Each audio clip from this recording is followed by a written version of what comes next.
Sejam bem-vindos a mais um Pavê e Ouvir. E antes da gente começar, eu vou pedir para vocês dar aquele like, compartilhar, né? Seguir a gente nas nossas redes, vai no Instagram lá, Pavê e Ouvir. Agora a gente tem Linktree, a gente tá fresco. Aí você escolhe a plataforma preferida para você ouvir, né? E antes de mais nada, o programa sempre, né, um oferecimento da Monk. A Monk, para quem não sabe, fica na rua 242, número 222, no setor leste universitário. E também agora a gente tem um grande parceiro que é a Be Green Vegan. A Be Green Vegan, ela é um restaurante especializado em comida vegana, né? Então é comida feita com muito amor, sem crueldade. Fica na rua 1130, número 36, setor Marista, Goiânia.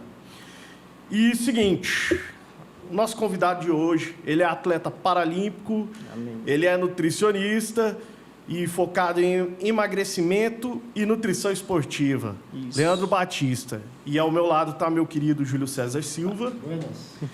Seja bem-vindo, Leandro. Obrigado. Estou muito feliz de estar aqui, muito honrado, né, de vocês ter sido convidado para o podcast. Para o podcast é o primeiro que eu venho. Espero que a gente venha mais vezes, né? E agora, com esse clima assim, de estúdio, eu participei do quadro da Mesa dos Notáveis, na Rádio Vinha, lá, a rádio da minha igreja. E, assim, acho tudo muito legal, eu fico empolgado, eu fico, gente, os caras estão me chamando, são tudo doidos. Não, mas eu acho que é pelo contrário, cara. A gente tem que trocar muita figurinha com você, quer te ouvir Amém. Muito. Coisa e, boa. na verdade, Leandro, a gente sempre começa assim, né? Perguntando quem é o Leandro, né? Como ele se interessou por nutrição, qual a história dele também como atleta paralímpico, enfim. Então, quem é o Leandro? Meu nome é Leandro Tomé Batista, eu sou aqui de Goiânia mesmo, tenho 28 anos e sempre fui um menino criado aqui. Normal, assim, Goiano do pé rachado com gosto de piqui. E sempre gostei de esporte, desde pequeno. Meu pai era muito esportista, então quando ele me chamava, né, às vezes para ir pro clube, alguma coisa, eu corria dele porque eu não gostava muito de ir. Eu lembro que eu até entrava embaixo da cama para fingir que eu tinha sumido, e aí ele fingia que não sabia onde eu estava, eu fingia que estava escondido. E aí ele ia, porque realmente, assim, criança, né? Às vezes você quer ficar em casa, você quer ficar ali jogando videogame. A gente da época dos anos 90, então, assim, a gente ficava muito fissurado com essa coisa de videogame. Dos anos 90 para cá, né? Dos anos 90 para cá. Então, a gente ficava, não, clube, pra quê? Nossa. Só que chegava lá, transformava, né? Era diversão, só que não tinha aquela mentalidade, nossa, vai ser bom. Eu não, quero ficar em casa. Aí o dia que ele conseguia me arrastar, a gente ia e achava bom, não queria ir embora. E sempre gostei muito de esporte, gostava de natação, futebol, vôlei, tanto que, assim, na minha infância e adolescência toda, eu sempre estava praticando alguma coisa. Hoje a gente tem uma academia que chama Bodytech, na época que lançou era Atro Academia. E aí eu ia para lá 1h da tarde, saía de lá 10 horas da noite, assim, fazia atividade o dia inteiro, que aí fazia aula de futebol, aula de vôlei, tudo quanto é aula ali que eu tava tentando entrar, né? E achava muito legal. Então sempre fui muito ligado com essa parte de esporte, muito ligado com educação física de forma geral. Só que, à medida que eu fui tendo maturidade, né, aí eu fui indo para outros caminhos. Fui indo para o lado da psicologia, depois me descobri na nutrição. E o pessoal, todo mundo achava que eu ia para educação física, que eu sempre gostava muito de atividade física, só que acabei, assim, raciocinando, porque na época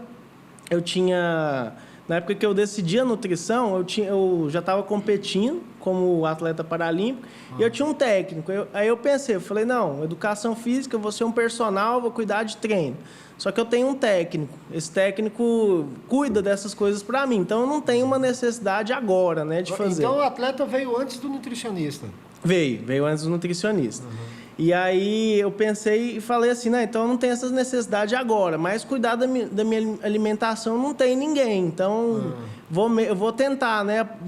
Entrar nesse curso, ver se eu aprendo alguma coisa para aplicar no meu esporte. E aí foi onde eu optei pela nutrição. Mas antes disso fazia psicologia. E a psicologia, não sei como é que eu entrei.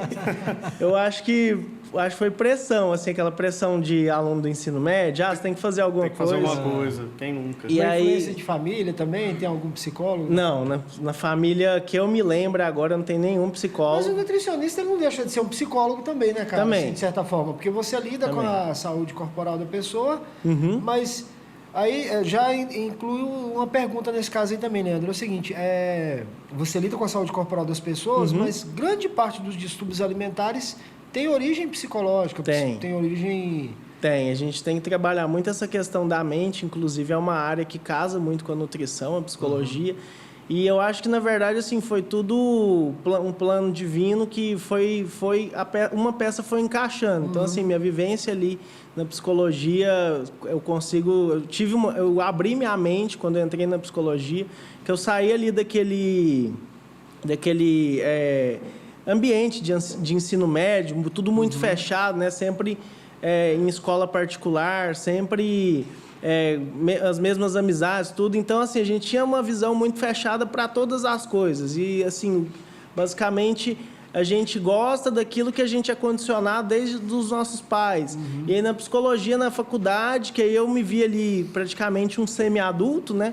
E aí, assim, com muita liberdade, porque, de repente, você está na faculdade, aí... galera começa a te oferecer tudo quanto é tipo de coisa, começa a falar tudo quanto é tipo de coisa perto de você se vê num ambiente totalmente novo. E na psicologia, como é um curso que ele agrega, ele não tem tanto um padrão, que quando a gente pensa na faculdade, pensa numa medicina, você já vê mais ou menos o estilo de aluno. Você vê assim, talvez é um cara que vem de uma família financeiramente bem, o cara ele mora financeiramente bem, ele já tem um padrão social, né? Na psicologia, não. Na psicologia é tudo muito desconstruído. Você tem ali um cara que talvez é milionário e um cara, às vezes, que não tem o que comer. E aí, você tem esse choque de realidade muito grande.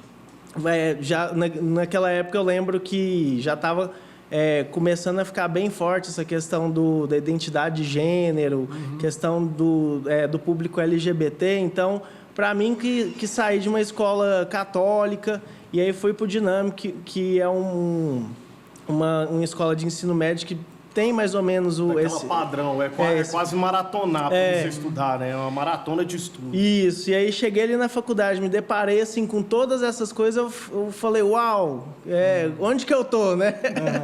E aí eu comecei a ver que realmente assim existiam outras coisas, existiam pessoas que pensavam bem diferente, que não tinham o padrão de vida que eu tive, que não tinha a mentalidade que eu tive, que não tinha as oportunidades que eu tinha.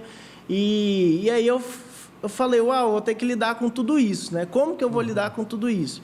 E aí comecei realmente a aprender. E aí, como eu sempre fui uma pessoa muito carismática, que gosta muito de amizade, de ficar perto, então não foi muito difícil para eu me enturmar com as pessoas.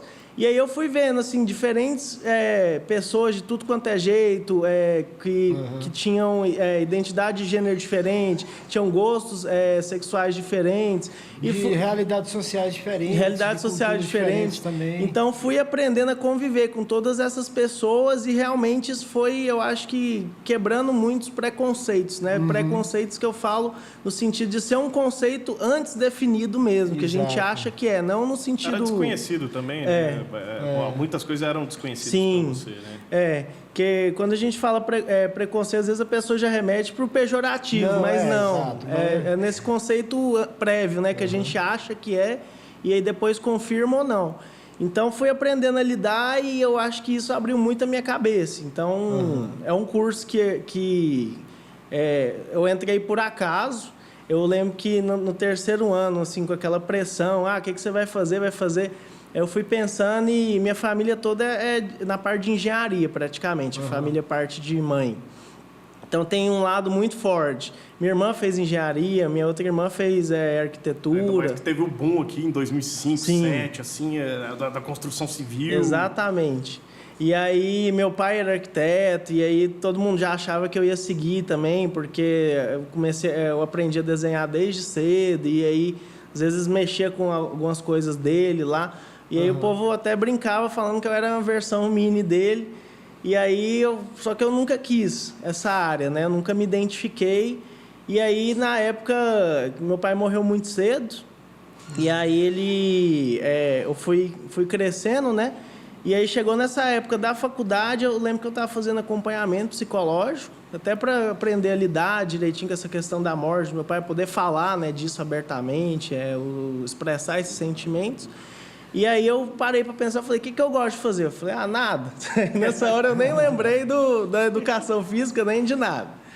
Aí eu fiquei, vamos parar para pensar, né? De todas as coisas assim, que eu vejo, assim, o que eu acho legal, né? Exercer pro resto da vida.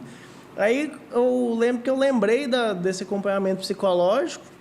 E aí eu falei, não, eu estou fazendo acompanhamento psicológico com a tia Arilda, que é Arilda Ximenes, é um excelente profissional.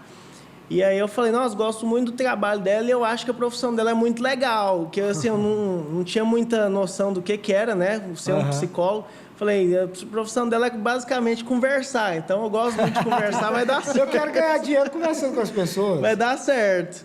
Aí escolhi ali, eu lembro que psicologia no ensino médio é assim, menos de 1% dos alunos querem. Aí o professor perguntava o que você quer, psicologia. Todo mundo ria, eu falei, não estou entendendo do que vocês estão rindo, né? E aí entrei no curso e gostei muito do curso, já de começo, assim, psicologia comportamental, já fiquei louco com esse tipo de aprender a condicionar comportamento. Cara, eu tive uma companheira psicóloga, um abraço para a Lina, inclusive. Ela está lá em Salvador hoje. E ela me fez interessar muito por psicologia por conta disso também, assim, da forma como ela expressava, da forma como ela se dedicava também à profissão. E era comportamental também. Aí aprendi a gostar mais de comportamental e ter uma dificuldade de lidar com a psicanálise. Mas, Leandro, eu queria ver contigo, assim, a gente pegar a questão da nutrição que a gente estava falando, né? Hoje em dia, cara, aumentou muito a quantidade de pessoas com distúrbios alimentares por conta da pandemia, porque a gente começou falando sobre isso. Assim, grande parte dos distúrbios alimentares, eles têm um fundo psicológico, tem problemas de comportamento, enfim e tal. E aumentou muito o número de pessoas com distúrbios alimentares por conta da pandemia. Aumentou. Por conta de ansiedade, essas coisas, de ficar restrito em casa. Qual que é o histórico que você pode nos contar disso? Eu lembro que eu pesquisei bastante assim no começo do lockdown. E eu vi que estava aumentando, ainda não tinha um percentual definido, porque estava toda hora mudando, né? Que era muito recente, mas estava aumentando muito caso de ansiedade, depressão e posteriormente suicídio. Então, e aí, se a gente for olhar, isso tudo faz muito sentido, porque você tem sua vida, você está ali, você tem suas válvulas de escape para você que é ansioso, você que é depressivo. E aí, de repente, te trancam em casa, não pode fazer nada, e se você sair na rua, tem uma doença aí que te pega e te mata. E aí, isso vai criando na pessoa, e aí a mídia não ajuda, ela bombardeia a gente com informações cada vez mais negativas, né? É assim, Covid chegou. Passa uma semana, o Covid já matou 1.000 pessoas. Passou a segunda, matou 1 milhão de pessoas. Então, você vai ficando ansioso, você fala, nossa, que dia que isso aqui vai acabar? Nossa, será que se eu fizer isso, eu vou pegar, o que eu tenho que fazer, né, para me prevenir? E isso vai deixando as pessoas muito ansiosas em casa. E isso para um depressivo, cara, ele fica transtornado, porque ele às vezes, a única coisa boa que ele tinha era sair, às vezes, ir numa floricultura e dar oi lá para a mulher e voltar para casa. E, de repente, parou de fazer isso. Ele pode fazer mais, né? E aí ele vai realmente, assim, perdendo muito sentido. E vai indo para um caminho que talvez leve ele ao suicídio, né? Que é o que a gente... foi muito estudado, né, no começo da pandemia, essa questão do suicídio, porque realmente aumentou bastante. A gente entrevistou um psicólogo aqui, esqueci o Jorge Antônio. Ele falou que ele tinha uma média de 20 mil atendimentos ano e só esse primeiro semestre de 2021 ele já teve 70 mil atendimentos. Caraca. Mas aí a questão é essa, assim, e com base nisso também crescem esses distúrbios alimentares. Quais são os mais comuns, assim? Geralmente geralmente ansiedade, que vai para sobrepeso e obesidade, né? Ou para anorexia, mas geralmente é mais para sobrepeso e obesidade. E compulsão alimentar. O cara ele pode ser por ansiedade ou não, ele começa a comer compulsivamente. Ou às vezes porque ele não tem nada para fazer, então ele... E bulimia também, né? Bulimia também. Mas é isso muito em criança e jovem também, né? Porque é a mesma coisa, você perde o contato, você está no auge da sua infância, pré-adolescência, ou já na sua adolescência e juventude, de repente você está trancado dentro de casa. E o jovem gosta de estar na rua, no coletivo, enfim, se divertindo e tal. E aí, de repente, você está trancado em casa. Você tem muitos pacientes, né, pessoas que você teve que lidar com isso nesse período da pandemia, de crianças, de jovens? Eu tive... No começo, assim, da pandemia, eu não tive tanto atendimento porque eu estava mudando de local físico. Então, eu meio que parei por conta da reforma, que aí tudo parou, eu tive que ficar um tempo a mais parado, né, para reformar. Mas aí o Conselho de Nutrição liberou o atendimento online, eu tentei e aí os clientes sumiram. Todo mundo sumiu, ninguém queria atendimento, os que queriam esperar a clínica e aí eu fui ficando ansioso. Gente, eu tô com reforma para fazer, tô com conta para pagar e o cliente não vem. Precisa atender a gente aí, vambora. Como é que vai fazer? E aí fui ficando ansioso. Eu lembro que no começo da pandemia eu fiquei 6 meses sem renda total. Nossa. Fazendo gambiarra em cartão de crédito para não atrasar a fatura.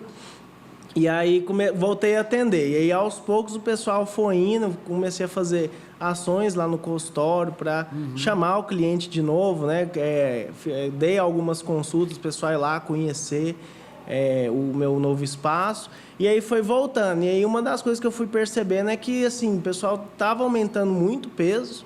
Era gente que às vezes tinha um padrão corporal bom, voltava com sobrepeso, voltava gordinho. Algumas pessoas assim. Igual algumas pessoas aqui na nossa frente. Vou falar nada. Mas aí você teve também um aumento de pacientes jovens também nesse período? Você conseguiu identificar que teve também? Jovens adultos. Jovens não. Porque eu sempre tive um público muito baixo, de criança e adolescente. E não sei se talvez porque o pessoal não relaciona a imagem, né, de nutrição e esportes. Eu acho, mas é porque, cara, a gente tem uma cultura, principalmente aqui em Goiás, que o povo fala assim, o menino tá gordo, não, tá saudável. Tá saudável. Tem isso também, que atrapalha. Ou então fala assim, vai crescer, isso vai passar, tal. Eu tem era isso. gordo também, né? Tem aquela coisa também. da cultura da avó, né? Tá gordinha, a vovó gosta. Tá ótimo. Cara, meu filho tá acima do peso. Eu boto ele na natação agora, já que não tem outro jeito, porque ele tá com colesterol alto e tal, eu tenho que fazer alguma coisa. Você vê, a criança quantos anos? 10 anos. 10 anos com colesterol alto. É isso, não é normal, não. Aí vem uma pergunta, Leandro. O quanto isso aumentou desses distúrbios, por exemplo, de crianças com problemas de distúrbios, né, com colesterol alto, com triglicéridos e tal, que são coisas que você antigamente só identificava em adultos, né? O quanto isso cresceu e o que você acha que é fruto disso? Assim, essa cultura alimentar processada que nós temos hoje? Eu acho que é uma série de fatores. Assim, com a pandemia eu não sei te precisar quanto que isso aumentou, mas isso desde a geração 2000 vem aumentando. Porque começou lá em países como Estados Unidos, Europa, que são países mais desenvolvidos, né? E aí depois chegou aqui, que aqui no Brasil sempre chega depois de um tempo. E aí chegou essa tendência de fast food, chegou de dieta de lanchonete. Então, como no começo era tudo muito novo, eu lembro que na minha infância, assim, era o máximo, você ir no McDonald's. Era um evento, né? Era justamente isso. Você não ia comer um lanche, você ia pro McDonald's. Então, assim, você colocava uma roupa e tal. E era o máximo para uma criança fazer aniversário lá dentro do McDonald's. E os pais e a gente, principalmente criança, não sabia o mal que tinha naquele lanche, né? Mas a gente achava ótimo, sanduíche muito gostoso, tudo muito gostoso, preparado rápido. Então, realmente, veio com uma proposta muito legal. Assim, você vai demorar 1 hora para fazer sua comida aí de casa, vem aqui que a gente prepara para você em 5 minutos, você já está comendo, você e sua família. Então, veio com uma proposta muito legal essa questão do fast food. Só que realmente é um produto muito processado, cheio de químico, muita gordura, muito sódio. E isso, agora que a gente começou a colher os malefícios daquela geração que superalimentou as crianças com fast food no intuito da novidade. E aí hoje aquela criança se tornou o adulto obeso de hoje e com hábitos extremamente alimentares, porque ele cresceu entendendo que aquilo lá era uma coisa legal, uma coisa de rotina, e aí ele põe o filho dele para comer essas coisas hoje. Então a gente vê, eu acho que da época de 2000 para cá, assim, um crescimento muito grande de obesidade infantil. Porque antigamente era muito difícil, não era assim, impossível, mas eu creio que era um pouco mais difícil de você ver uma criança obesa. Eu acho que de a cada 10 crianças antigamente, 1 ou 2 eram obesas. Hoje a gente tem a cada 10, 9. Então, justamente por causa disso. E essa questão dos exames bioquímicos alterados. Antigamente, assim, acho que o pessoal também não fazia tanto essa questão de exame, né, para a gente ter isso mas de você dados. não conseguia imaginar uma criança com colesterol. Mas justamente 20 anos atrás era Mas a gente tem inimaginável. muito. O que aconteceu? O tal do mundo globalizado, a gente trabalhando em casa, tal, internet, tudo. A gente pegou uma coisa que o americano tem, né, que eles não têm, na verdade, a gente tem a pausa para o almoço, por exemplo. Sim. Né? Tô no meu almoço. O deles é 20 minutos, a gente tem 1 hora, 2, algumas pessoas têm até 3, né? Dependendo. O almoço deles é o quê? O lanchinho ali, o snackzinho, vai comer e tal. A gente está adquirindo isso também. Então você vai apelar por quê? Pro fast food, que é rapidão. Você pega um hambúrguer, a batata, ou você já come na frente do seu computador ali. Eu fui usuário disso muito tempo, assim, de sair do trabalho correndo para passar no McDonald's e dirigindo o carro e comendo. para voltar pro trabalho. E nas escolas tá tendo essa dinâmica. Igual ele falou pro colégio que você foi. Eu cheguei a pegar essa parte que, assim, o estudo era integral. Você entrava de manhã no colégio, você saía para almoçar rapidão e já tinha aula à tarde. Trabalho. Você já tinha aula à tarde, cara. E assim, era uma lavagem cerebral, você tinha que estar rápido no colégio, não podia atrasar, porque os caras também, se você atrasasse, você não entrava. Eu acho que tudo isso foi... vai condicionando você a querer uma coisa rápida. Então, você já vai começando a fazer cálculos. Vou no restaurante, vai demorar mais ou menos tanto tempo para eu me servir e comer. Se eu for no McDonald's, eu espero 5, 10 minutos na fila e como ali e já volto. Já como e já volto. Já vou pro banco, faço outra coisa. Aí vem uma outra questão, Leandro, assim, focando mais nessa questão da nutrição, porque aí são curiosidades mesmo, cara. E o mais impressionante é que você pensar também que crianças ou adultos também com sobrepeso ou obesos não são necessariamente nutridos. Você tem obesos desnutridos. Sim. Né? E geralmente a obesidade está relacionada também com desnutrição. a uma desnutrição. Né? Como é que... É porque como essa dieta de lanchonete ela é pobre em micronutriente, em vitamina, em mineral, ela só é basicamente carboidrato e gordura e um pouco de proteína. Então, em macro, às vezes você está ali super alimentado, na questão proteica ainda falta, que a gente tem hoje um índice muito alto de indivíduos com sobrepeso e obesidade e praticamente nada de musculatura, nada de massa muscular, então o metabolismo lá embaixo, que contribui cada vez mais para eles ficarem maiores.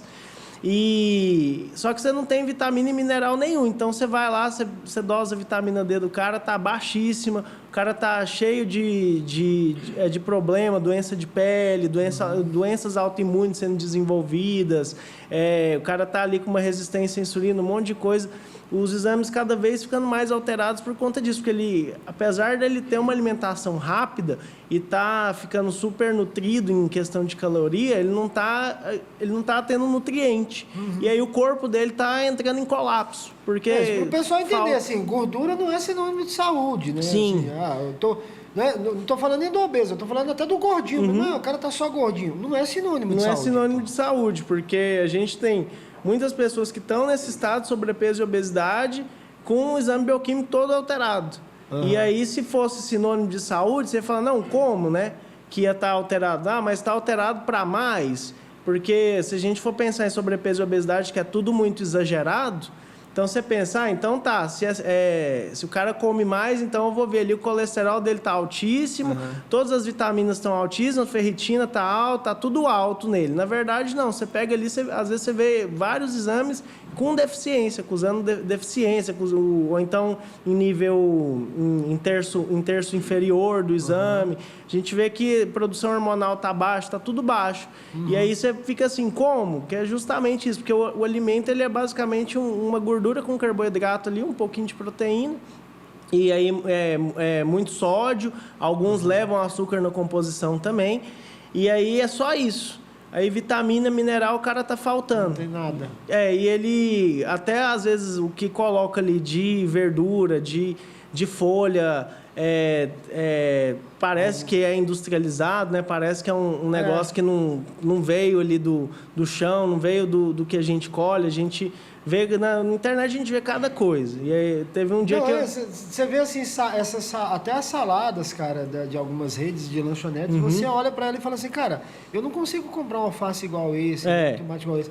Tem alguma coisa errada com isso aqui. E na internet, assim, se você for pesquisar a fundo, você vai ficando louco, porque esses dias que eu falo assim, alguns anos atrás, eu lembro que apareceu no Facebook um vídeo de um cara tirando um trem lá que era tipo uma massa, moldando lá para parecer uma massa parecendo um papel, parecendo que o cara queria fazer um papel, tipo um guardanapo.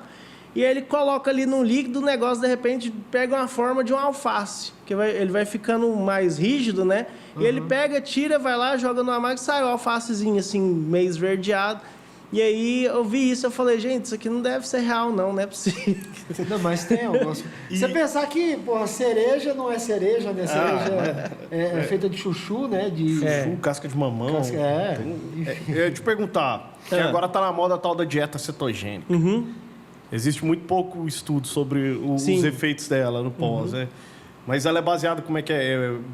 Teor de gordura alto? Isso, a dieta cetogênica, ela geralmente tem um perfil de gordura mais alto e de proteína, e de carboidrato mais baixo. E aí, o grande problema das pessoas que aderem a esse tipo de dieta é porque a gente, quando pensa em cetogênica, até às vezes os profissionais mesmo, a gente lembra muito do padrão de comida americano, que é o quê? É ovo com bacon e manteiga, todas essas opções, assim, a gente pensa muito nisso, no que a gente vê na televisão, nos filmes, que é basicamente proteína e gordura. Aí o cara pesquisa ali para ele ter bem o que é proteína e gordura e o que é carboidrato também, para ele poder restringir. Então, a gente pensa basicamente nisso, uma dieta ovo com bacon, basicamente. Sendo que, na verdade, a cetogênica ela engloba muito mais que isso. Você corta ali o carboidrato, você pode colocar seu ovo com bacon, só que aí você coloca um brócolis, coloca uma salada que não tem nesse padrão, quando a gente pensa assim rápido no que seria uma dieta cetogênica. Isso é uma das coisas que, inclusive, a nutrição vem batendo na tecla. Sobre dieta cetogênica, falando que na verdade não é esse tipo de alimentação, que é só gordura e proteína.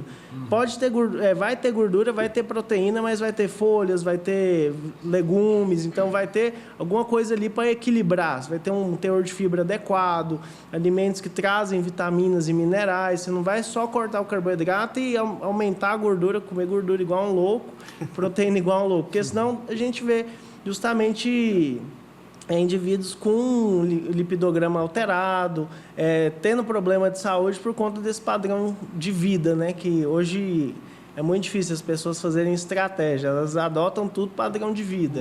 Essa também é uma... É o modismo da dieta. Mas porque assim, cara, tem gente que vende e... É o mal da internet que a gente tá falando para todo mundo. Tem gente que vende a dieta para você. Não é o caso de você... O paciente vai até você vai lá... Vê o IMC, pede exame, vê o que tá tal. Não, o cara vai e fala assim, eu tenho a dieta perfeita para você emagrecer tal, bebendo cachaça igual um filho da puta. Ué, eu quero essa também. Na internet. É a fórmula mágica? Não, na internet tem de tudo. Então, o cara vende a fórmula mágica. Sim, tem, cara. Tem. Nossa, tem. Eu sigo cada perfil, cara, que eu fico olhando assim. Eu estudei gastronomia, então eu pego um pouquinho de nutrição, né? Pega assim, Um dedo. Uma coisa... Mas dá uma compreensão. Uma compreensão melhor do que nós meros mortais que não sabemos direito. Sim. Eu aprendi que era uma pirâmide mediterrânea, das pirâmides alimentares lá. Tá? A gente aprende. Só que, cara, o que você tem a dizer sobre esses perfis, por exemplo? Tem algum perfil, fit não sei das quantas, eu te emagreço, tal. Eu acho criminoso. Eu acho totalmente criminoso. Eu posso até complementar a pergunta. Além disso, que eu vejo também são muito dos influencers também. Sim. Além eu acho que você está falando, tem os influencers. Tem os influencers, as blogueiras, Exato. que inclusive é uma briga muito grande que a nutrição tem com elas. Eu acho que não só a nutrição, mas várias áreas. É criminoso isso, né, cara? Porque... a blogueira, o influencer, a blogueira, se ela tiver um trabalho muito transparente, muito legal, ela vem com a proposta que ela traz, que é realmente de trazer o produto, o tipo de dieta, o tipo de trabalho que ela vem desempenhando com o profissional e mostrando que, na verdade, assim, que ela faz, mas que é individualizado para ela, que quem quiser tem que ir lá no profissional para individualizar para ele, e que não é tudo assim, eu tomo desse jeito, então você vai tomar também, eu tive um resultado, você vai ter. Então, se ela tiver esse trabalho de conscientização, os influencers e os blogueiros, eles conseguem fazer um trabalho muito legal, muito bonito. O problema é que a maioria das pessoas, eles influenciam assim, não, aqui eu tenho um produto, ó minha barriga, ó meu corpo, eu tô maravilhosa, e aí se você tomar, você vai ficar assim também. E aí não fala que às vezes quem tiver alergia, quem tiver algum problema vai se lascar. Então o cara ele só pega ali, vende, indica o produto e vende, né, digamos assim. E aí o cara que já fez de tudo, vê um negócio desse e fala, não, tá aqui minha solução. Pedi para Deus, ontem apareceu essa mulher aqui indicando isso, eu vou comprar. E ele compra e aí ele não tem instrução nenhuma. E aí ele vem naquela mentalidade também do quanto mais melhor, quando vê era para tomar uma, ele está tomando 5 cápsulas, porque ele acha que se uma menina prometeu perder, sei lá, 2 quilos, imagina 5. Tomando 5. E a maioria dos produtos não tem essa, na verdade, essa relação de quanto mais melhor, na verdade, quanto mais pior. Mas vocês lembram de um produto que era uma cápsula, anunciava muito na TV, você põe um copo com água, um óleo assim, aí pegava a cápsula, fazia assim, aí abria. Falava, olha o que ela faz com a gordura. Aí a parada sugava a gordura assim, aí, porque a sua gordura vai embora nas fezes completamente e tal. Eu não... Mas é isso que é da galera do cartilagem de tubarão, a mesma galera aí. Eu acho que eu sei qual que é, mas eu não lembro muito bem o que era o produto. Porque isso aí, cara, acaba sendo exercício legal da profissão até, né? Sim. Hoje, a briga maior, assim, que eu vejo, não só a nutrição, mas eu acho que todas as áreas, com essa galera que é influencers, essa galera blogueira, é justamente isso. Até que ponto eles estão influenciando e não exercendo a profissão do profissional, né? De forma ilegal. E na nutrição, porque como a nutrição, ela acaba que, assim, dependendo do jeito de você indicar, você está passando uma receita, tem que ter isso muito claro. E a maioria das pessoas não tem. Então, elas fazem indicações que é como se fosse o profissional mesmo. E às vezes elas não têm noção nenhuma do que elas estão passando, nem da pessoa que ela está indicando. E aí essa pessoa vai lá, toma, e às vezes ela tem algum problema, ela tem alguma doença, alguma coisa que não poderia tomar naquela dosagem ou daquela forma, e aí a pessoa, na verdade, em vez de contribuir, ela atrapalha, né? Para toda a saúde dela. Então, eu vejo que a grande briga de todas as profissões é justamente isso. A gente teve recentemente aquela blogueira bem famosa, a Gabriela Pugliese. Ela, se eu não me engano, ela foi processada pelo Conselho de Educação Física. Eu ia entrar nisso, mas não necessariamente. Eu falo assim, porque acaba que a galera compra tanto o aplicativo da nutrição e o aplicativo dos exercícios. Mas pode concluir. E aí ela teve esse episódio, se eu não me engano, foi o conselho que processou ela. Justamente por exercício ilegal da profissão, que eles entenderam que o jeito que ela estava propagando ali aqueles exercícios era do profissional. E aí foi dando muito problema. Então, se a gente for olhar assim, nesse pessoal que tem um poder de influência grande, acaba acontecendo isso demais. A gente tem uma menina que mora nos Estados Unidos, toda hora ela fala uma besteira e a gente no consultório tem que ficar desmistificando. Que aí o cara chega e ele fala, tem que cuspir no pão mesmo. A gente fala, não tem que cuspir em nada. Porque é indicação errada, assim, porque aí propaga um comportamento e uma ideia errada. E aí hoje a gente saiu de uma geração que achava que comer era muito legal, que foi essa geração que ficou forte, fast food, que era uma geração que gostava tanto de comer, que criou uma alimentação muito rápida e sem saber questão de qualidade. Então, a gente saiu dessa geração para uma geração extremamente terrorista, no sentido de ser terrorista alimentar. Hoje, se você for ali na esquina e parar qualquer pessoa e falar, o que você acha que é alimentação saudável? Porque é aquele negócio sem glúten, né? Sem lactose, sem isso, sem aquilo, sem outro, sendo que, na verdade, se ela não tiver intolerância, não tiver alergia... Não, se ela não tiver doença celíaca, ela não tem problema com glúten. É exatamente isso. Aquela história, né? O ovo já foi vilão, aí depois se torna... Mocinho, aí depois se torna vilão de novo. Vilão de novo. As gorduras, aí é o glúten... Então, toda hora você tem que eleger um vilão. Eu tava vendo um programa, é um documentário, um mini documentário no Netflix e quem apresenta ele é o Zac Efron. Ele vai viajando no mundo aí e tal. Eu acho que você vê, ele foi para um lugar lá que a proteína, se eu não me engano, é na Sardenha, na Itália. Praticamente eles falam que proteína não rola. A proteína te envelhece, a proteína não vai te dar uma longevidade maior, tal, e lá a galera tem uma média de vida assim de morrer com 90 anos, é uma coisa bizarra.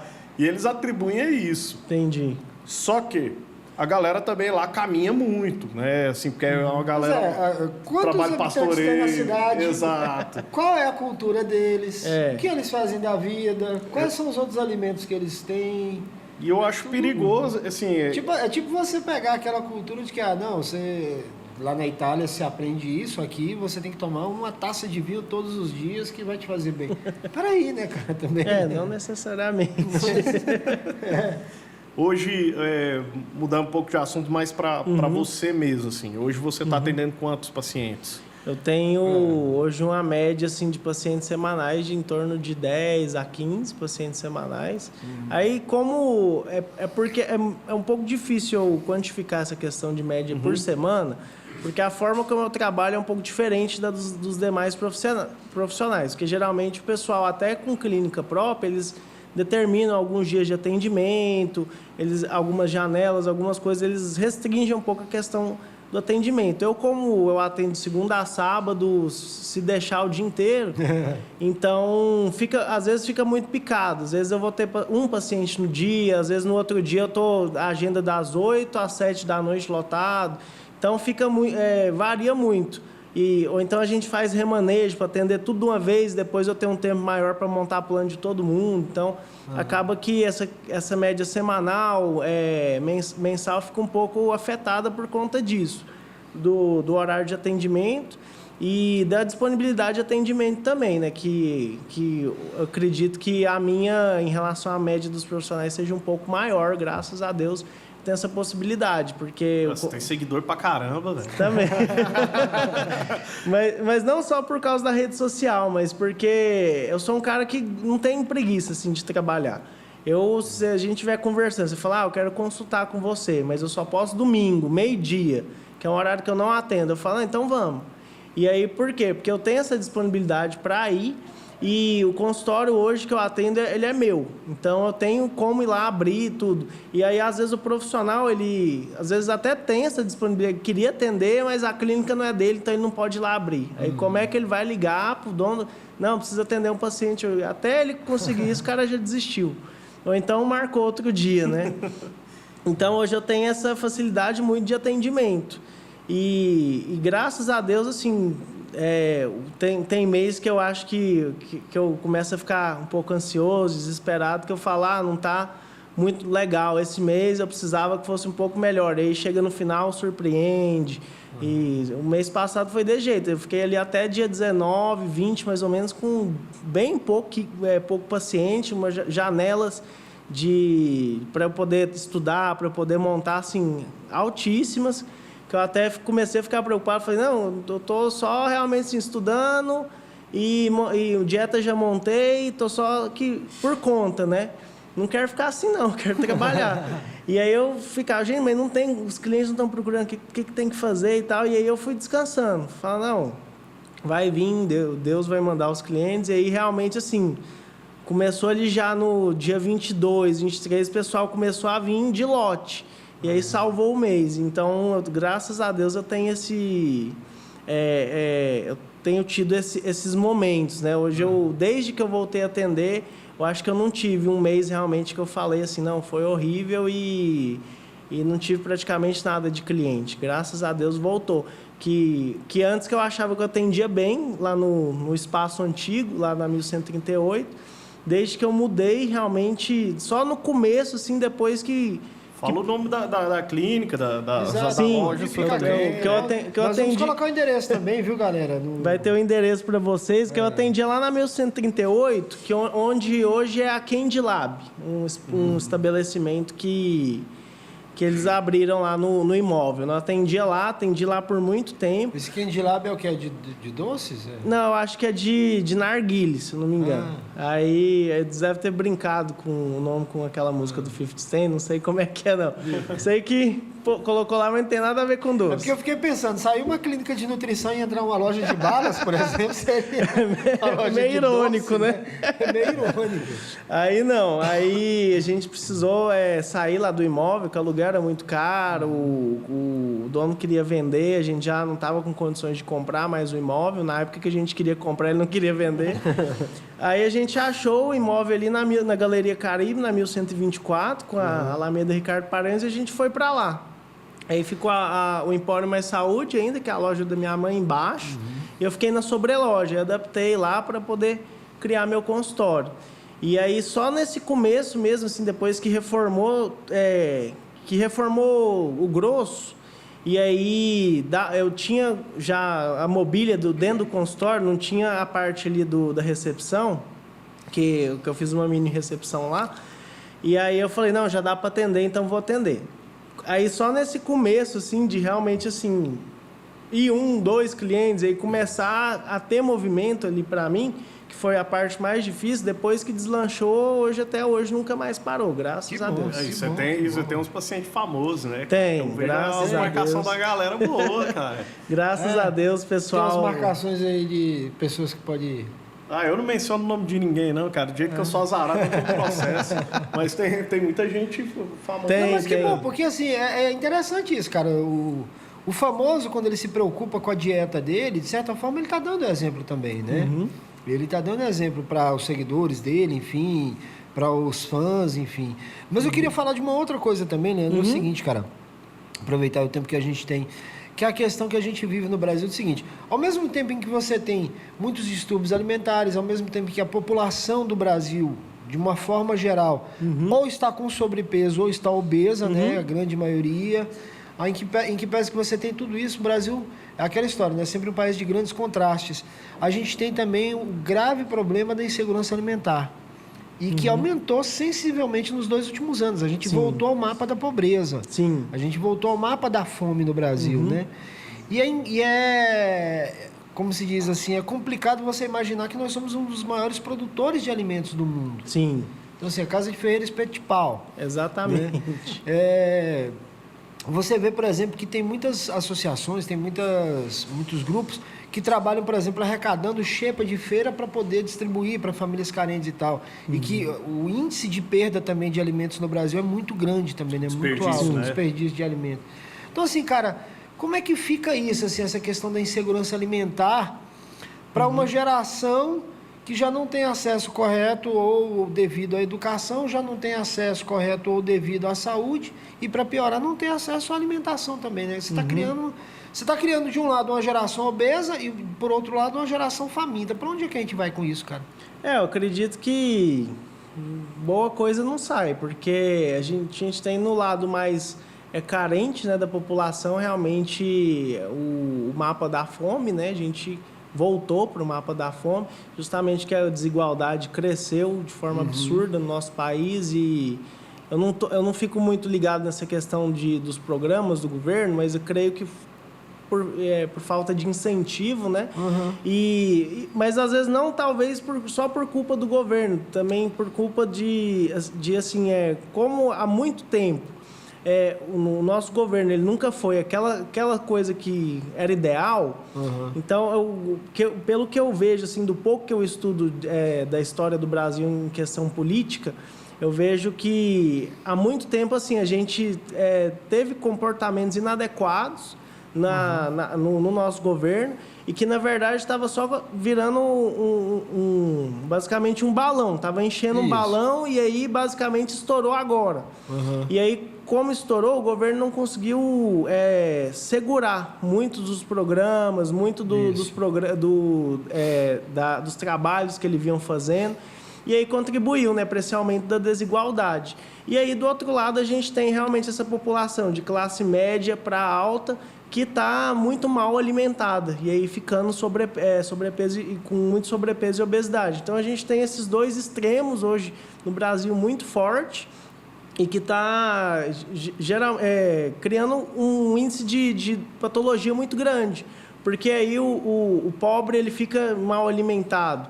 Ele acaba realmente comendo, fazendo escolhas... Quando come, né? Quando come. Ele faz escolhas alimentares que não são lá essas coisas, porque não tem acesso. Às vezes a forma de preparo do alimento não é lá essas coisas. Às vezes o jeito que ele consegue esse alimento também não é muito sanitário. E aí a gente tem patologias sendo desenvolvidas por conta dessas coisas e também do outro lado a gente tem o pessoal que tem acesso a comida de qualidade escolhendo comida que não é de qualidade. Porque, às vezes, por falta de informação, por preguiça de preparar, ou justamente porque acha que o ideal é realmente esse fast food, essa dieta de lanchonete. E a gente tem um problema com o intestino muito grande na população. A gente vê hoje, assim, você pode encontrar com pessoas e perguntar o hábito intestinal delas, ela fala, é normal. Aí você, o que é normal? Lá... Eu vou uma vez na semana. Tá doido. Então, tá doido. Mas, eu assim, pego muito no consultório. Você fica pensando nisso, cara, assim, o impacto que esses dois contrastes, né? O impacto que isso tem na saúde pública brasileira, né? O impacto que isso tem, por exemplo, no custo da saúde, enfim. Porque quando você tem uma população muito carente, muito pobre, você até sabe o que você tem que fazer. Você como profissional, você como empresário... E aí você vai lá e começa a querer investir para diminuir o grau de desigualdade. Você fala, não, vou ajudar a população carente do Brasil. Eu, como nutricionista, vamos supor, vou lá nas comunidades e vou lá fazer orientação nutricional e tal. Só que aí, como que faz para fazer uma orientação para um público que às vezes não tem como comprar arroz, feijão e carne? O cara, não, a gente aqui ou compra carne, ou compra arroz, ou compra feijão. Como é que faz, doutor? Eu vou ficar saudável como? Você fica realmente de mãos atadas. Ou então, às vezes, ele compra os três, e aí o ideal seria também, porque como a alimentação fica muito simples, ele buscar um suplemento vitamínico, para ele ficar num grau bom. E aí ele já assim, compra muito mal o básico, aí ele vai para o suplemento, como é que ele compra? Porque ele não tem essa condição financeira, né? E a gente está hoje numa alta de desemprego no Brasil, então não é só essa questão do mapa da fome. Então a oportunidade, às vezes, para a pessoa sair dessa condição de extrema pobreza ou de pobreza é muito difícil, porque não tem emprego. Quando tem, precisa realmente de um grau de experiência mais elevado e a maioria das pessoas que estão nessa condição não tem esse grau porque às vezes não tem escolaridade, não tem, não teve oportunidades, né, que uma pessoa de classe média para alta teve, ou até uma pessoa de classe baixa para média tem também. E aí ela fica realmente assim, o que eu vou fazer, né? E aí ela vai para os programas do governo, que também não ajudam muita coisa, porque você vai ver, liberou R$300 para a pessoa lá. Hoje, o que você compra com R$300? Nada. Só o botijão de gás para preparar a comida já foi está metade do 100, valor. 120 mais ou menos. Então, assim, você pensa nisso, você fala, tá, o governo tem alguma coisa para ajudar, mas e aí? Ele vai lá, te coloca muito pouco recurso, né, financeiro. E aí a população, se ela começar a exigir do governo, assim, muito... aumenta aí de 300, coloca um salário mínimo para todo mundo que está ali na condição de pobreza. O governo não dá conta de suprir, porque não tem dinheiro, porque está com dívidas exteriores enormes, a gente está com a questão da inflação do país que está toda gigante. Então, a gente tem um governo que não tem muito o que fazer pela população, porque, tirando assim, problemas de corrupção, que sempre teve, um governo que ele está limitado em recursos. E aí a gente tem uma população que recebe muito pouco, não tem, e aí o que recebe de recursos é insuficiente. Então, você fica de mãos atadas. E aí a parcela da população que poderia ajudar, que são a classe média mais alta para a classe alta, não está muito preocupada também com essa questão, porque você vê assim, eu acho que você conta nos dedos os empresários brasileiros que realmente têm programas sociais muito grandes e que estão preocupados em ajudar o país. Em ajudar o país, é muito e aí você acaba tendo um nível de desigualdade cada vez maior por conta disso, porque o governo ele não consegue tirar essas pessoas da pobreza. Essas pessoas não têm oportunidade para elas mesmas saírem, porque não tem emprego suficiente, não tem programa de capacitação suficiente. E aí, o cara que pode, às vezes, estender a mão, não estende também a mão. Então, a gente tem um problema muito grande. E aí, já para o lado do cara que tem uma condição financeira maior, ele vai encaminhando mais para o lado realmente assim de acúmulo de tudo. Ele vai acumulando capital, ele vai acumulando bem, ele vai acumulando comida e aí vai acumulando gordura também. Gordura também, acumula gordura em todos os aspectos, né? Gordura financeira. Eu queria conversar com você agora sobre com o Leandro Atleta. Tá. Isso, ia falar isso. O atleta. O Leandro Atleta. Como que começou? Eu quero saber, você explicou mais ou menos, né? Mas como você falou assim, agora eu vou ser um atleta profissional, eu quero disputar, eu quero competir. Como que você optou pelo halterofilismo e falou, agora eu quero competir? Na verdade, foi o halterofilismo que me achou. Eu sempre, igual eu falei pra você, sempre fui uma pessoa muito ligada com esportes. Levantar uma máquina de lavar com a mão. Você Sempre fui uma pessoa muito ligada ali com esportes, né? Sempre muito ativo e fazia academia desde os 15 anos. Aí parei um tempo por conta de uma cirurgia que eu fiz no joelho e voltei com 17. E fazia lá no clube de engenharia, academia mesmo, a academia era mais simples, e treinei lá por muitos anos, desenvolvi uma base corporal lá bem bacana por muitos anos. E aí um dia que eu estava treinando um personal, que hoje ele é presidente da Associação de Fisiculturismo aqui no estado de Goiás, que é o Márcio Rezende, com o irmão dele também, o Marcelo, e aí ele me achou lá. E aí o Márcio, ele tinha um amigo que era técnico da seleção brasileira de halterofilismo paralímpico, que é o João Júnior, o personal. E aí ele me viu ali, ele me viu ali andando mancando e falou, esse menino aí é deficiente. E aí me viu ali na academia e não sei por quanto tempo que ele ficou me observando, mas eu sei que, assim, pelo que deu a entender, ele já tinha alguns dias olhando, né? Pra ver até o padrão de treino e tal. E aí ele me parou, me abordou, eu não conhecia ele na época, ele falou, cara, deixa eu te fazer um convite. Eu já assustei, né? O cara gigante, na época eu pesava, sei lá, acho que 50 quilos, no máximo 60 quilos. E eu falei, eu tenho um amigo que ele faz que ele é técnico da seleção brasileira de levantamento de peso paralímpica. Você não tem interesse em, às vezes, começar a competir, começar a entrar nessa questão do esporte e tal? Aí eu olhei assim, eu falei, tem. Só que na minha cabeça eu falei, não, vai ser um convite igual vários que a gente recebe todo dia e nunca dá em nada, né? E aí eu falei, não, tem. Ele falou, não, então me passa o seu número, vou passar por um amigo meu, que é quem está envolvido com isso, né? Eu só sei que ele mexe, e aí eu vi uma oportunidade. E aí vou te indicar para ele, e aí vocês conversam, vocês resolvem. Falei, não, então tá bom, passei meu número, tudo direitinho.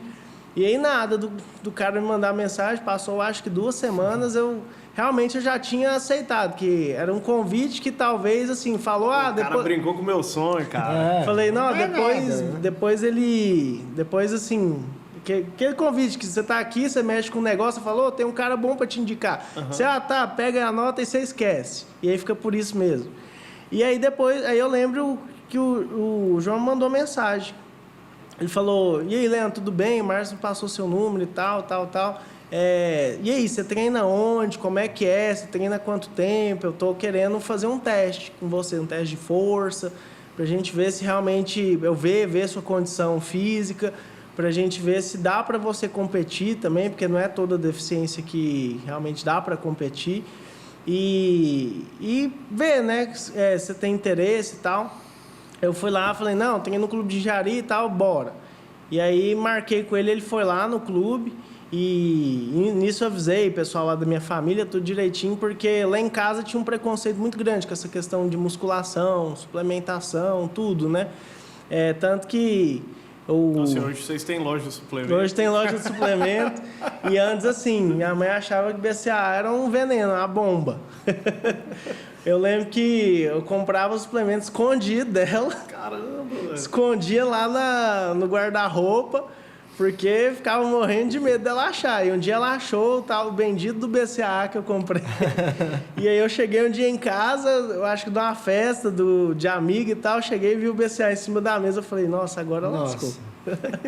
Ela, Leandro, você tá tomando isso aqui, não sei o que, isso é bomba, você vai morrer, meu filho, que não sei o que, Eu, não, mas isso aí não é nada, não, nem deu efeito nenhum. Ela, pior ainda, que eu falei, oh, meu Deus.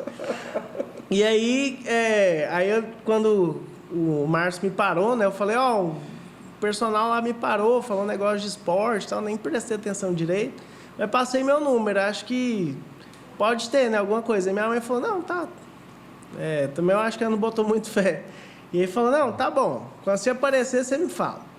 Aí o João veio lá e eu falei, o cara marcou e tal, vamos lá. Ela, não posso, e então você vai lá, já resolve, e aí depois, se for mesmo, se ele quiser mesmo que você entre nesse time, nesse negócio, aí ele vem aqui conversar comigo, me explicar, porque eu não estou entendendo, né? E você também não está sabendo explicar, aí fica muito bom. Aí a gente foi lá, eu fiz um teste lá de levantamento de peso, a gente lembra que pegava bem pouco na época, eu acho que o PR que eu fiz foi 70, 80 quilos no supino.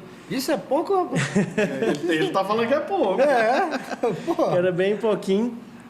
E aí só que eu criei esse interesse, né? Eu falei, não, quero levantar peso, quero fazer, como é que é e tal. Ele, não, eu tenho um time aqui, uma associação. Na época, ele era técnico de uma medalhista olímpica, que é a Josilene Alves.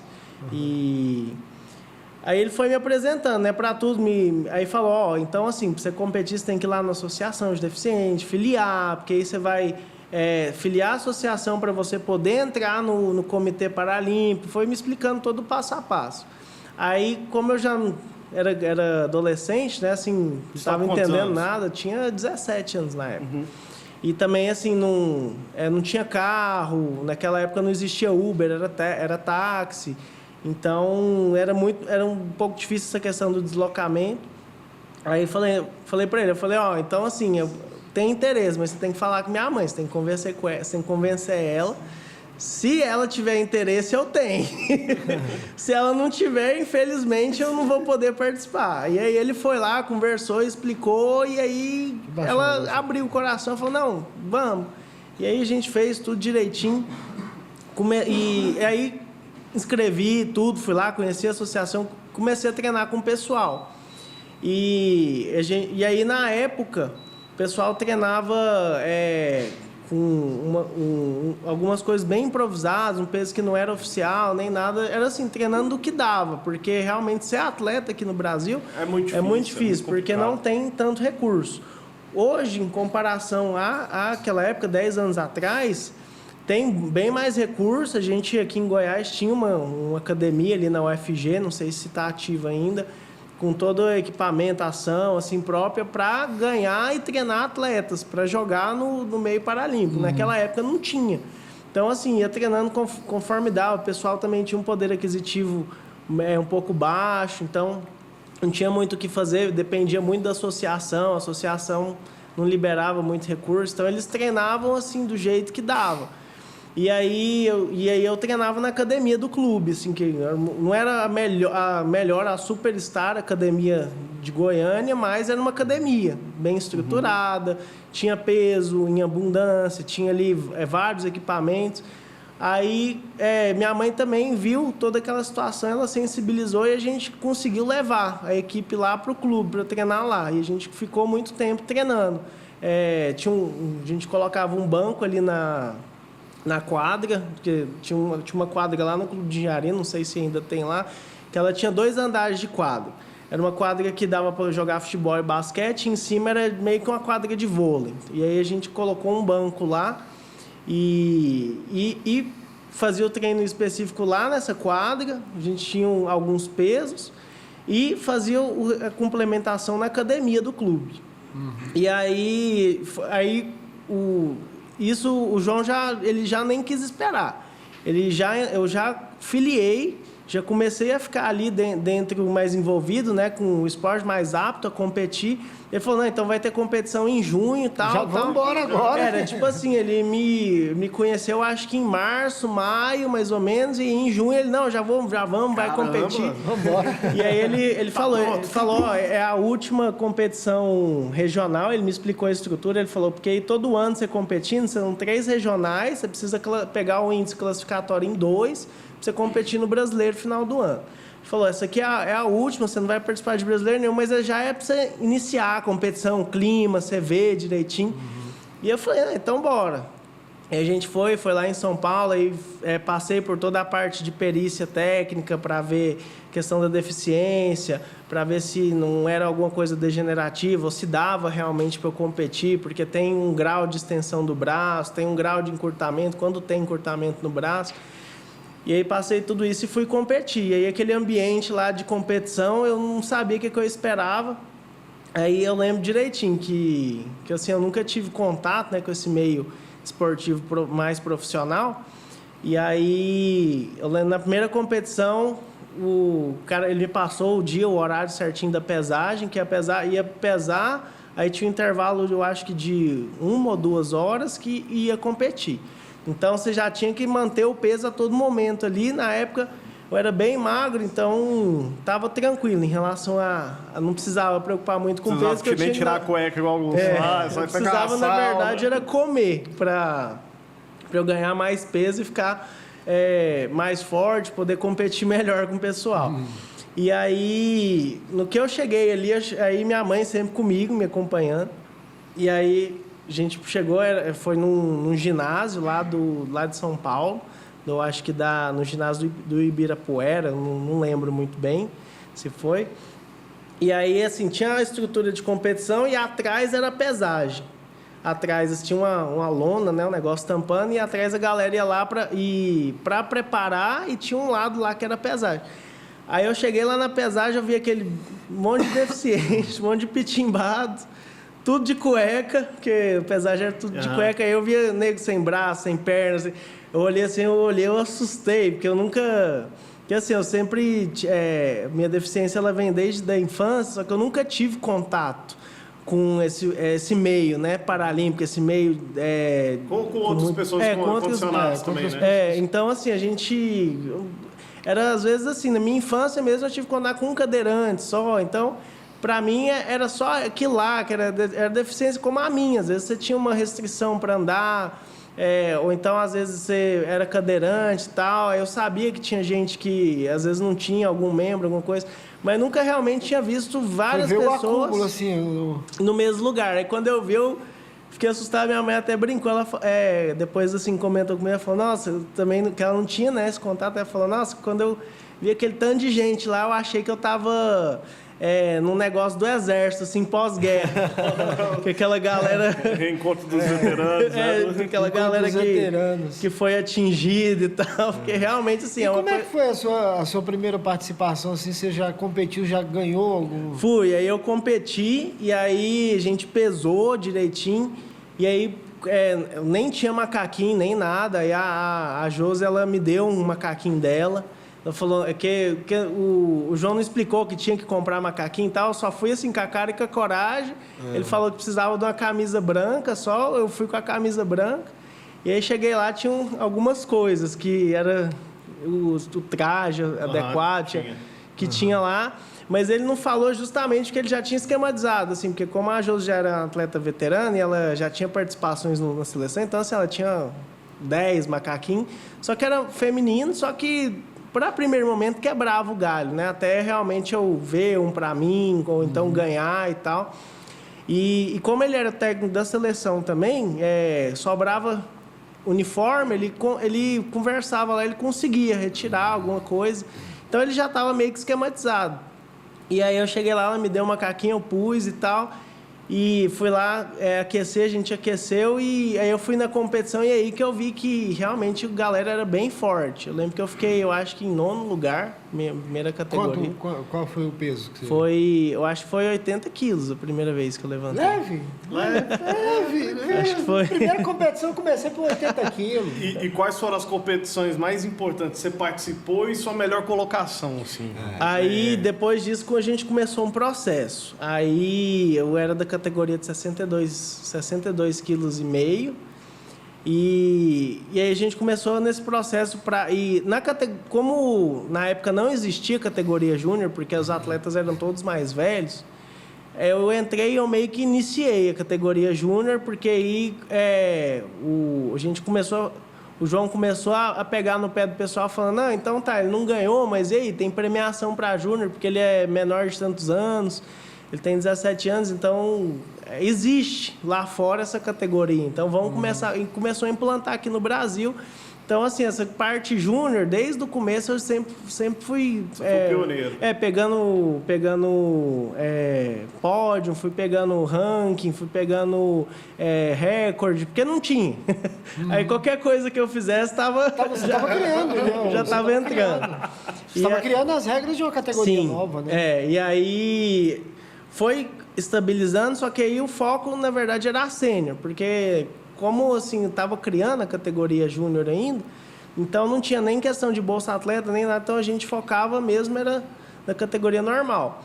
E aí a primeira competição mais importante que eu fui, ela foi meu primeiro brasileiro, que aí no ano seguinte eu já participei do brasileiro e consegui o índice classificatório nas 3 competições e fui competir o brasileiro, aí a gente competiu pelo 3º lugar, aí eu fiquei em 4º. Aí já foi ali a primeira, né? A primeira competição. E aí depois, à medida que eu fui evoluindo, a gente foi ganhando. Teve competição que eu fiquei em primeiro, competição que eu fiquei em terceiro. E eu acho que a competição que foi a chave, na verdade, eu acho que não teve assim, uma chave. Foi todo um progresso que foi me dando oportunidades. Porque aí, por conta da minha idade, por conta da minha progressão, eu fui tendo oportunidades de realmente, assim, estava sempre em todos os brasileiros, estava criando, né, essa identidade de atleta. Ainda não estava realmente sendo campeão brasileiro, mas chegava próximo, 1º lugar, 2º lugar. E teve um ano que eu consegui ficar entre o top 3, e aí pleiteei a Bolsa Atleta, que se eu não me engano, eu acho que foi 2013, alguma coisa assim. E aí, em 2013, teve o Campeonato Paralímpico, teve os Jogos Paralímpicos de Júnior, e aí me chamaram para eu competir, que era na Argentina. E aí o pessoal me convidou e tal, naquela época eu já estava com 19 para 20 anos, estava completando 20, eu ia terminar o ano com 20 anos, aí eu podia ir. E até então eu era o grande nome, porque dos júnior eu era o que levantava mais peso, era o que mais tinha chance de medalha. Só que aí, por conta de regra classificatória, eu acabei ficando de fora. Porque como eu tinha 20 anos, eu tinha que... eu ficava como uma segunda opção. Assim, tem 2 meninos, um de 19 e 20, tem que mandar o de 19, que é prioridade pela regra do Comitê Paralímpico Internacional. E aí, o pessoal me colocou lá na lista, e aí tinha uma relação assim, de atleta masculino para feminino. Eu acho que para cada atleta feminino podia levar 2 ou 3 masculinos. E aí, porque faltou uma menina, eu fiquei sem vaga. Caramba, velho. E aí eu lembro que eu fiquei chateado, porque aí você cria uma expectativa, todo mundo falou que eu ia e tal, e aí você já, não, vou para Argentina e tal, e o pessoal falava assim a realidade, falava, você vai, você tem chance de medalhar. Então eu já fui criando aquilo no meu coração, eu fiquei muito chateado. E aí em 2014 teve uma competição dupla, que foi os Jogos Para-Sul-Americanos, que até então eu não tinha índice suficiente para ir para ser membro da seleção brasileira, porque eu precisava levantar um pouco mais de peso. Na época eu estava levantando em torno de 115, 117 quilos, estourando uns 120. Já é pouquinho. E aí eu precisava, para entrar na seleção brasileira, eu acho que eu tinha que levantar 140, 140, alguma coisa assim. Caraca, que era um pouco distante. Nossa, muito. E aí...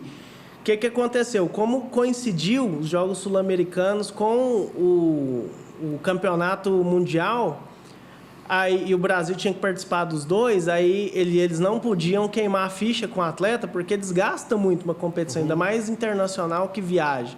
Aí eles fizeram 2 equipes. Eles mandaram abaixo de 25 anos para os Jogos Sul-Americanos e mandaram a seleção principal para o Campeonato Mundial. E aí foi onde eles me chamaram. E aí eu lembro que eu nem acreditei, recebi um e-mail, cara, e aí o João já me ligou e falou, você vai e tal. Eu falei, nossa, mentira. Ele falou, não, tá aqui, ó, seu nome e tal. Eu falei, então vamos. Dessa vez eu vou Dessa vez eu vou. E aí a gente foi lá, foi para o Chile, eu acho que foi assim, o auge das competições que eu participei, né? Que foi o Sul-Americano em 2014, lá em Santiago. Eu lembro que eu fiquei muito empolgado com tudo, assim, com a própria viagem, essa questão de representar o país. E realmente, só que eu fui com a mentalidade de que provavelmente... eu sabia que tinha 2 competições que provavelmente as seleções estavam fazendo a mesma coisa, mandando a equipe principal para o campeonato, e que talvez eu teria alguma chance de conseguir alguma coisa. Mas eu já fui me criando na minha cabeça a mentalidade de que eu não ia ganhar nada, de que eu estava lá só por experiência, porque eu ficava pensando, não, 120 quilos é assim, muito pouco, perto do que realmente... Se no Brasil já tem muita gente na minha frente... E o pessoal do cenário internacional, assim, é um outro patamar do que o Brasil sempre foi, até por questão de investimento em atleta. Até a cultura mesmo. Em treino, própria cultura. Estados Unidos, por exemplo, isso falando de esporte de forma geral, eles têm um incentivo ao esporte muito maior do que aqui. Que eu falo dos Estados Unidos porque é um país que a gente sempre relaciona com o Brasil, sim, né? Só que no meu mesmo, as potências é país do Oriente Médio e China. E aí, o pessoal lá é outro patamar. Tanto que, na época, recorde brasileiro era 180 quilos e recorde mundial era 220. Então, assim, caramba, o nível de atleta internacional com o brasileiro estava muito distante naquela época. Hoje já está realmente bem próximo. A gente tem atletas que competem... por pódio internacional. A gente teve recentemente pódios internacionais no nosso esporte paralímpico, no halterofilismo principalmente. E aí eu fui já falando, não vou conseguir nada, mas assim, a experiência, eu tô no Chile e tal, fui já todo feliz só por ir. E aí chegando lá, a gente foi vendo assim, o nível da seleção, mais ou menos o que o pessoal tinha mandado de atleta, aí começou a especulação, né, do César, eu acho que dá. E aí chegou no dia da minha... E lá no Chile foi muito interessante, porque assim, é outro clima, outra comida, outro tudo. Eu saí daqui, minha categoria era 67,5 quilos. Eu saí daqui pesando 68,5, mais ou menos, fora do peso, preocupado. Com a comida lá. Como que eu ia se alimentar, perder peso lá. Porque senão, até o dia da pesagem, né? E aí eu comecei a comer e eu lembro que assim, na primeira semana meu peso já despencou para 64, alguma coisa assim. E aí eu lembro que eu tinha que comer dobrado porque aumentar por conta dos alimentos de lá. Por causa dos alimentos, da forma de preparo que eles tinham feito lá. E principalmente a água, que a água lá é de poço artesiano, então é uma água muito salgada. E aí eu tinha que realmente, para hidratar, eu tinha que beber muita água. E aí eu perdi muito peso lá, só que eu consegui recuperar bem, assim. Eu lembro, na época que eu fui competir, eu pesei, eu acho, 66 e meio. Você terminou em qual colocação lá? Aí eu terminei empatado em terceiro lugar, com mais 2 atletas. E aí, só que com chance de realmente... Não, eu terminei em quarto lugar, empatado com 2 atletas, com chance de ter pegado medalha. Medalha de segundo e terceiro lugar, eu tive chance. Porque o que aconteceu? Eu fui competir e aí eu falei, não, vou dar o meu melhor, porque nos treinos, com pressão, né, a gente perde um pouco de rendimento, e aí eu estava triste, o pessoal veio me dar uma animada, aí eu falei, não, vou competir, o que der para fazer aqui, eu vou fazer o meu melhor, né? Independente de medalha, não vou preocupar. Já não estava preocupado antes, por que agora eu estou preocupado, né? E aí, já na minha segunda tentativa, que eu olhei lá o ranking, eu vi que tinha chance de eu pegar segundo lugar. E aí, o técnico queria que eu levantasse 118 quilos, só que eu só ia terminar, né, minha participação, que era um peso mais seguro e tal. E aí, se eu levantasse 120, eu ficava em segundo. E aí tinha mais 2 ou 3 atletas para competir. Um era o primeiro lugar absoluto e os outros 2 iam competir muito, muito mais embaixo. E eu falei, não, e eu estava com 117 em quarto lugar. E aí eu falei, não, então eu vou... Pegar o 120. Pegar o 120. Eu falei, não, pode mudar para 120, a gente vai. Ele falou, certeza? Eu falei, certeza. E aí eu fui... E aí eu levantei, e aí quando eu fui levantar, eu levantei, só que um braço chegou depois do outro. E aí por questão de regra, invalidou o meu movimento. E aí eu fiquei com a melhor pedida... Você ficou com a marcação do 117. Marcação de 117. Caramba, cara. E aí... E não pode repetir o movimento? Não, que você tem 3 tentativas. E aí o que der ali na tentativa é o resultado que ficou. E aí você tem só 3 tentativas. Caramba. Aí na terceira, que foi essa última, eu levantei, só que um braço chegou depois do outro e por questão técnica invalidaram o meu movimento. E aí um outro atleta brasileiro também bateu 117, ele tentou 120, não deu certo, e a gente ficou empatado. E aí eu fiquei empatado com mais um outro também. Aí por questão de classificação, assim, por disposição de ranking, que aí para desempate era questão do peso, eu fiquei em quinto lugar. Mas se for olhar assim num contexto de peso em barra, aí ficou empatado no quarto, né? Mas e aí eu voltei, só que eu já voltei assim, extremamente feliz, porque era um peso que eu nunca tinha levantado. E outra que era uma experiência totalmente nova. Expectativa, né, cara? Você foi pra lá... Fui pra lá sem expectativa. Você chega sem expectativa, já tá em quarto lugar, você fala, caramba, cara, foi bom. Ganhei a viagem. E aí, assim, eu fui sem expectativa, fui sem...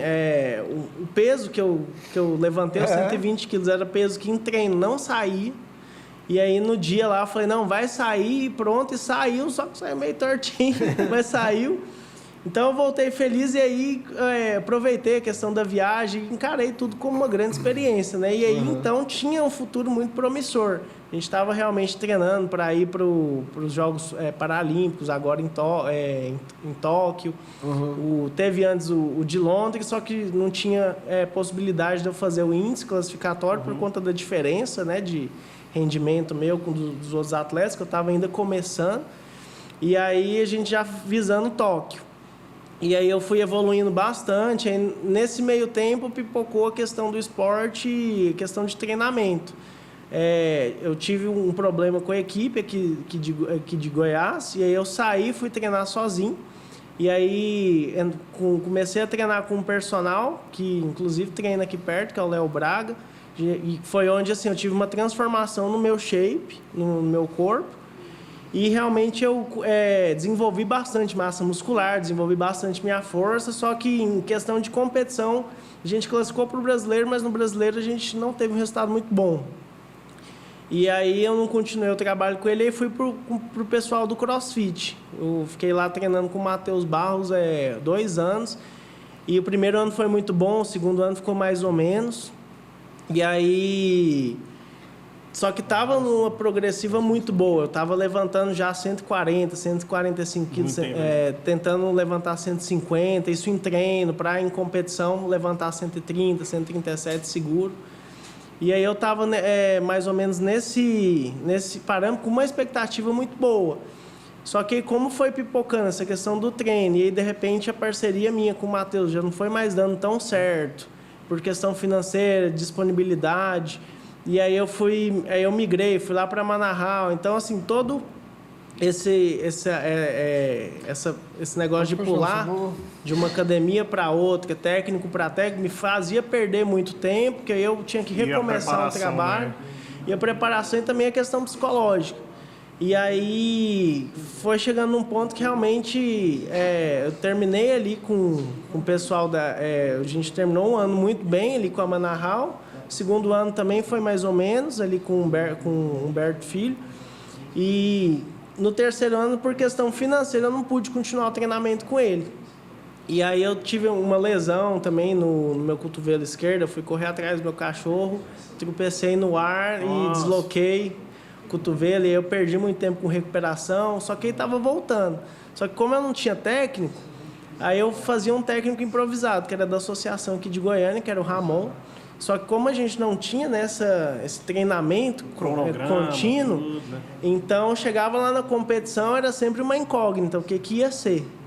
E aí na época também eu fui formando na nutrição, e aí como eu estava mais desanimado com essa questão do esporte, que eu falei, eu tô um pouco...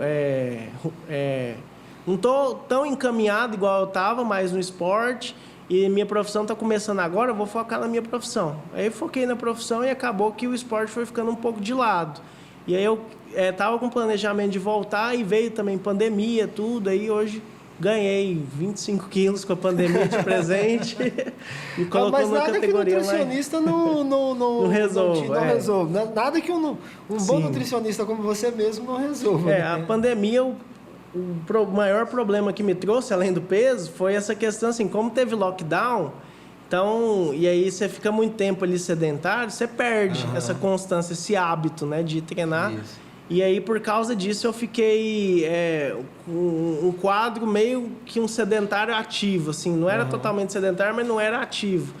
E aí, fui criando, assim, deixando o treino de lado. Aí agora que eu tô conseguindo realmente voltar. E eu tenho realmente planejamento para voltar 100% e poder, quem sabe, voltar a competir. Vai dar certo. Infelizmente... Cara, a gente costuma dizer isso, quando o papo é muito bom, o tempo passa e passa muito rápido, que a gente não consegue nem perceber, né? Então, assim... A gente queria agradecer demais a sua presença. Eu que agradeço. E vamos marcar outros bate-papos? Claro. Principalmente sobre essa questão da nutrição. Claro. Vocês podem contar comigo sempre que... E qual que é o arroba lá do seu Instagram? Pra pessoal seguir? Leandro Batista Oficial. O meu Batista é B-A-P mudo Tista. O Baptista. Oficial é o Baptista.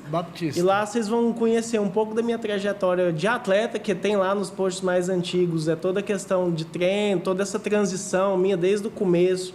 Até realmente ali os últimos anos que eu realmente estava treinando em competição ali com a Manaus CrossFit. E também o começo da nutrição, tem tudo lá. Algumas postagens eu realmente dei uma filtrada por padrão profissional, né, no perfil. Essa câmera aqui que você fala.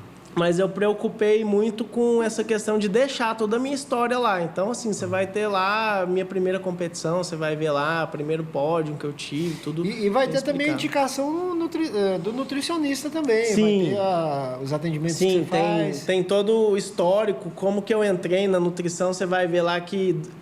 eu comecei a fazer posts no meio da graduação sobre curiosidade de nutrição, então nem tinha um padrão de arte, nem nada. Eu comecei a jogar lá e foi dando certo, o público foi interessando. E até chegar onde chegou hoje, com o feed mais arrumado, com um padrão de postar, logo, tudo direitinho. Mas isso aí vai e com as marcações de alguns clientes que o Pavel falou assim... Tem também. Que bom. Lá tem uma abazinha de clientes, você clica lá. tem os principais clientes. Breve você vai ganhar mais um cliente Em aqui. nome de Jesus, estou te esperando.